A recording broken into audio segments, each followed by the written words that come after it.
வணக்கம். தேர்தல் ஆணையத்தின் உதவியுடன் தான் தொடர்ந்து மோடி ஆட்சியதிகாரத்தில் இருந்து கொண்டிருக்கிறார் என்கிற சந்தேகம் வலுவாக இந்திய மக்களிடம் எழுந்து கொண்டிருக்கக்கூடிய நேரத்தில் மோடியினுடைய இந்த கனவிற்கு முற்றுப்புள்ளி வைக்கப் போகிறது மதிப்புக்குரிய உச்சநீதிமன்றம் என்பது நேற்றைய தினம் டெல்லியில் சுப்ரீம் கோர்ட்டில் தெள்ளத் தெளிவாக புரிய வந்தது. என்ன அப்படின்னு பார்த்தீங்கன்னா, உங்களுக்கு எல்லாருக்கும் நல்லா தெரியும், தேர்தல் ஆணையம் பல்வேறு மோசடிகளை நிகழ்த்தித்தான் மோடியும் ஆர்எஸ்எஸ் ஆட்சியும் தொடர்ந்து இந்தியாவில் நடந்து கொண்டிருக்கிறது என்பது மக்கள் மத்தியில் பரவலான ஒரு பேச்சு. இந்த நேரத்தில் தனக்கு வேண்டிய தேர்தல் தலைமை பொறுப்பாளரை நியமிப்பதற்கான சட்டத்தில் ஒரு மிகப்பெரிய திருத்தத்தை மோடி கொண்டு வந்தார். உங்களுக்கு எல்லாருக்கும் நல்லா தெரியும், அதற்கு முன்னாடி இந்தியாவினுடைய தலைமை தேர்தல் ஆணையர் அல்லது தேர்தல் கமிஷனர் இவர்களெல்லாம் நியமிக்கிறது எப்படி அப்படின்னா, ஒன்று மதிப்புக்குரிய உச்சநீதிமன்றனுடைய தலைமை நீதிபதி, மற்றொன்று பிரதமர், இன்னொன்று எதிர்க்கட்சி தலைவர். இவங்க 3 பேரும் சேர்ந்து தான் இந்தியாவினுடைய தேர்தல் கமிஷனர், தலைமை தேர்தல் கமிஷனரை தேர்வு செய்கிறது அப்படிங்கிறது. ஆனால் இது நடந்தால் தங்களுக்கு தொடர்ந்து அதிகாரத்தில் இருக்க முடியாது அப்படிங்கிறது மோடிக்கும் ஆர்எஸ்எஸ்க்கும் தெரியும். அதனால் என்ன பண்ணுறாங்கன்னா, அதில் ஒரு திருத்தம் கொண்டு வர்றாங்க. இந்த 3 குழுவில் உச்சநீதிமன்றத்தினுடைய தலைமை நீதிபதியை தூக்கிட்டு மத்திய மந்திரி பொறுப்பில் இருக்கக்கூடிய ஒரு நபரை சேர்க்கிறாங்க. அதாவது மோடியும் அமித்ஷாவும் ராகுலும். இப்போ மோடியும் அமித்ஷாவும் யாரை சொல்கிறாங்களோ அவங்க தான் இந்தியாவினுடைய தலைமை தேர்தல் கமிஷனர். இது இந்தியா முழுவதும் மிகப்பெரிய அளவில் ஒரு அதிர்வலைகளை ஏற்படுத்தியது. இதற்கு எதிராக மதிப்புக்குரிய உச்சநீதிமன்றத்தில் பல்வேறு வழக்குகள் சென்றது. இந்த வழக்கு தொடர்பாக நேற்றைய தினம் மதிப்புக்குரிய உச்சநீதிமன்றத்தில் தலைமை நீதிபதிகள் சில காரசாரமான விஷயங்கள் எடுத்து முன்வைத்திருக்கிறாங்க. அது என்ன அப்படிங்கிறத நீங்கள் பார்க்க வேண்டியிருக்கிறது. அதில் முதல்ல அவங்க என்ன சொல்கிறாங்க அப்படின்னா, தேர்தல் கமிஷன் சுதந்திரமாக செயல்படாவிட்டால் நேர்மையான மற்றும் வெளிப்படையான தேர்தல்களை உறுதி செய்ய முடியாது. இது அவங்க முதல்ல சொன்னது. ரெண்டாவது அவங்க சொன்னது எப்படின்னா, தேர்தல் கமிஷனர்களை தேர்வு செய்யும் குழுவில் 3வது நடுநிலை நபர் ஒருவர் இருந்ததை போன்ற ஒரு தோற்றம் ஏற்படும் அளவிற்கு நம்பிக்கை இருக்க வேண்டும் என்று கூறிவிட்டு, ஏன் மந்திரி சபையிலிருந்து ஒரு அமைச்சராக அது இருக்க வேண்டும் அப்படின்னு கேட்குறாங்க. அதாவது இதில் வெளிப்படைத்தன்மை வேணும், சுதந்திரமாக இருக்க வேண்டும். ஆனால் இந்த 3 குழுவில் ஏன் மத்திய மந்திரி இருக்கக்கூடிய ஒரு நபர் அதில் இடம்பெற வேண்டும் என்கிற கேள்வியை கேட்டிருக்கிறாங்க. ஏன்னா அப்படி வரும் பட்சத்தில் மக்களுக்கு தேர்தல் ஆணையரை தேர்வு செய்யக்கூடிய விஷயங்களில் ஒரு மிகப்பெரிய சந்தேகம் வருவதற்கு வாய்ப்பு இருக்கு இல்லையா? அந்த சந்தேகம் நல்லதற்கு இல்லை அப்படிங்கிற மாதிரியான ஒரு செய்தியை மதிப்புக்குரிய உச்சநீதிமன்றம் நேற்றைய தினம் வெளிப்படுத்தி இருக்கிறார்கள். ஏற்கனவே இந்தியாவுடைய எதிர்க்கட்சி தலைவர்கள் எல்லாம் இதை தொடர்ந்து சொல்லிக் கொண்டு வருகிறார்கள் இல்லையா? ஒரு குழு என்பது நடுநிலைமையோடு இருக்க வேண்டும் இல்லையா? ஆனால் இன்றைக்கு தலைமை தேர்தல் கமிஷனரை தேர்வு செய்யக்கூடிய குழு நடுநிலைமையோடு இருக்கிறதா? இல்லை. ஏன்னா நமக்கு எல்லாருக்கும் தெரியும், ஒன்று பிரதமர், இன்னொன்று அமித்ஷா, இன்னொன்று எதிர்க்கட்சி தலைவர். இது எப்படி நியாயமாக இருக்க முடியும்? ஏன்னா இவர்களுக்கு வேண்டிய ஆட்களை தானே அந்த பொறுப்பில் கொண்டு வருவாங்க. அப்படி கொண்டு வந்தால் தேர்தல் ஜனநாயகபூர்வமாக நடக்குமா? நடுநிலைமையோடு நடக்குமா? இந்தியாவில் அப்படி தேர்தல் நடந்து கொண்டிருக்கிறதா?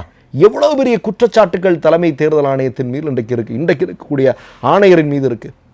கடந்த காலத்தில் தலைமை தேர்தல் ஆணையராக இருந்தவர் எங்கே இருக்கிறார்னு கூட இன்றைக்கு வரைக்கும் தெரியல. ஒரு ஃபேமிலி சொல்கிறாங்க இங்கே தான் இருக்கிறாங்கன்னு சொன்னால், இல்லை அவர் வெளிநாடு போயிட்டார் சொன்னாங்க. என்னவோ நடக்குது. நான் ஊடகங்களில் அவரை சமீப காலமாக எங்கேயுமே நான் பார்க்கல. ஒரு ஆணையர் என்ன பண்ணுறாரு, ஒரு மாநிலத்தில் தேர்தல் நடக்குது, ஃப்ளைட்டில் போயிட்டு இருக்கும்போதே தன்னுடைய ராஜினாமா அவர் அறிவிக்கிறார். ஒரு தேர்தல் ஆணையர் என்ன, இதில் என்னால் செயல்பட முடியாது அப்படின்னு சொல்லிட்டு ராஜினாமா பண்ணுறார். எத்தனை தேர்தல் ஆணையர் இன்றைக்கு மோடி அவர்கள் ஆட்சி பொறுப்பிற்கு வந்ததற்கு பிறகு பல்வேறு காரணங்களை காட்டி அந்த பதவியிலிருந்து வெளியேறி இருக்கிறார்கள். இதெல்லாம் நடந்துட்டு இருக்கு. அப்போ எசகுபசகான ஏதோ ஒன்று இந்த அமைப்புக்குள்ளே நடக்குது அப்படிங்கிறது மதிப்புக்குரிய உச்சநீதிமன்றத்திற்கு தெரிந்திருக்கிறது. அதனால தான் அவங்க என்ன சொல்கிறாங்க அப்படின்னா, தேர்தல் ஆணையம்ங்கிறது சுதந்திரமாக செயல்பட வேண்டும். இன்னொரு மிக முக்கியமான விஷயம், இந்த ஆணையம் நடுநிலைமையோடு செயல்படுகிறது என்பதை மக்கள் உணர வேண்டும். அப்படி உணர வேண்டும் என்றால் அவர்கள் முன்வைக்கக்கூடிய கேள்வி, 3வது நபராக இருக்கக்கூடிய மத்திய மந்திரி சபையிலிருந்து ஒருவரை நியமிப்பது என்பது அது எப்படி அது சரியாக இருக்க முடியும் என்கிற மிக முக்கியமான கேள்வியை மதிப்புக்குரிய உச்சநீதிமன்றம் இன்றைக்கு முன்வைத்திருக்கிறது. அப்படி என்றால் இதற்கு ஒரு முடிவு கட்டப் போகிறார்கள் என்பதுதான். அப்போது மதிப்புக்குரிய உச்சநீதிமன்ற தலைமை நீதிபதி, பிரதமர், எதிர்க்கட்சி தலைவர் இப்படிங்கிற ஒரு குழு ஒருவரை தேர்வு செய்யும் பட்சத்தில் இன்றைக்கு இவிஎம்மின் மீது ஏற்படக்கூடிய சந்தேகமாகட்டும், தேர்தல் ஆணையர் ஒருதலைட்சிபட்சமாக நடந்து வரக்கூடிய பல்வேறு செய்திகளாகட்டும், இதற்கெல்லாம் ஒரு முடிவு வரும். அப்படி முடிவு வந்தால் பாஜக ஆட்சி முடிவுக்கு வரும். இப்போ நேற்றுக்கு கூட நம்ம ஒரு வீடியோ பார்த்தோம். ஒரு பிரபலமான ஒரு நபர் அவர் பேசுகிறார், இவிஎம் அப்படிங்கிறத ஒழிக்கப்படும் வரை இந்தியாவில் தேர்தல் நடுநிலைமையாக நடக்கும் அப்படின்னு யாரும் நம்பாதீங்க அப்படிங்கிற மாதிரியான ஒரு செய்தி அவர் சொல்கிறார். அது அவருடைய கருத்து. ஆனால் நான் என்ன சொல்கிறேன்னா, மிகப்பெரிய அளவிலுடைய சந்தேகத்தினுடைய நிலையில் இருக்கக்கூடிய தேர்தல் ஆணையத்தினுடைய தேர்தல் ஆணையத்தின் மீதாக இருக்கக்கூடிய பல்வேறு குற்றச்சாட்டுகள் அப்படிங்கிறது இன்று வரையிலும் அதற்கு பொறுப்பாக பதில் சொல்லாமல் தட்டி கழிக்கக்கூடிய சூழல் இருக்கிறதுனால நிச்சயமாக இந்த உச்சநீதிமன்றம் எடுக்க போகக்கூடிய முடிவு அப்படிங்கிறது இந்திய ஜனநாயகத்தில் ஒரு மாபெரும் மாற்றத்திற்கு வழிவகுக்கும் அப்படிங்கிறதா நம்ம சொல்ல வேண்டியிருக்கிறது. மற்றொரு நிகழ்வில் சந்திப்போம். நன்றி, வணக்கம். 3 யூடியூப் சேனல்கள் வியாபாரத்திற்கு இருக்கிறது. தேவைப்படுபவர்கள் இந்த எண்ணுக்கு தொடர்பு கொள்ளுங்கள். மை நேம் இஸ் ரெட் சேனலை சப்ஸ்கிரைப் பண்ணிக்கோங்க. அதுக்கப்புறமா பக்கத்தில் இருக்கிற ஜாயின் பட்டனை கிளிக் பண்ணீங்கன்னா ஒரு நியூ பேஜ் ஒன்று ஓப்பன் ஆகும். அதுலேயும் ஜாயின் பட்டனே கிளிக் பண்ணிக்கோங்க. அதில் பார்த்தீங்கன்னா credit card, debit card options இருக்கு. இதில் உங்களுக்கு விசா, மாஸ்டர் கார்டு, ரிப்பே அப்படின்னு 3 ஆப்ஷன்ஸ் கொடுத்துருக்காங்க. அதில் நீங்கள் எந்த கார்டு சூஸ் பண்ணுறீங்களோ அந்த கார்டோட நம்பர் என்டர் பண்ணிக்கோங்க. அப்புறமா கார்டோட வேலிடிட்டி மந்த் அண்ட் இயரை டைப் பண்ணிக்கோங்க. அடுத்தபடியா உங்க கார்டோட பின்னால சிவிசி கோடுன்னு சொல்லிட்டு 3 நம்பர்ஸ் கொடுத்துருப்பாங்க. அந்த நம்பரை இதில் என்டர் பண்ணிக்கோங்க. அப்புறமா அட்ரஸ் அண்ட் இன்ஃபர்மேஷன் என்டர் பண்ணிட்டு பைங்கிற பட்டனை கிளிக் பண்ணிக்கோங்க. ஒருவேளை உங்க கார்டு நம்பர் இன்வாலிட்னு காமிச்சிச்சுன்னா உங்க கார்டுல இன்டர்நேஷனல் யூசேஜை எனேபிள் பண்ணுங்க.